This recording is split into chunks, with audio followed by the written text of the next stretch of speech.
السلام علیکم ورحمت الله وبرکاته.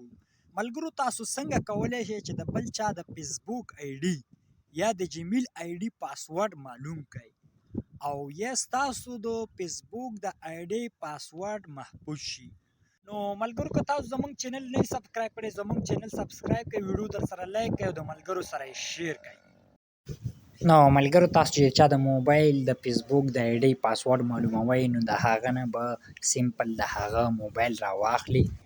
نو ملګرو تاسو به راشئ د هغه موبایل ته، د هغه په موبایل کې به هر یو بروزر چې کروم بروزر او که یو بروزر، نو تاسو به یو بروزر کولاو کړئ. نو ملګرو زه دا کروم بروزر کولاو. ملګرو ګورئ ما کروم بروزر کولاو کړ ملګرو. نو په دې مور بټن باندې به تاسو دلته کلیک وکړئ.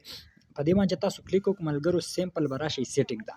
سیټینګ ته چې سیمپل لاړئ ملګرو نو دلته تاسو ته ښکاري دلته به پاسورډ باندې کلیک وکړئ. ملګرو دلته پاسورډ باندې تاسو کله کلیک وکړو ملګرو نو دلته چې جیمیل آی ډي هغې کولاوه کړي، که فیسبوک آی ډي کولاوه کړي، که هر یو آی ډي کولاوه کړي، نو دلته به ملګرو تاسو ته راشي.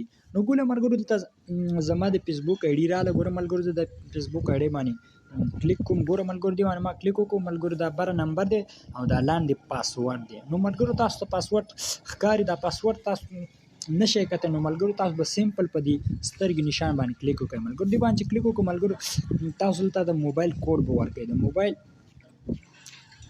کوډ هم چې کله ورکړم ملګرو ګوره تاسو ته د موبایل پاسورډ ښکاره شو.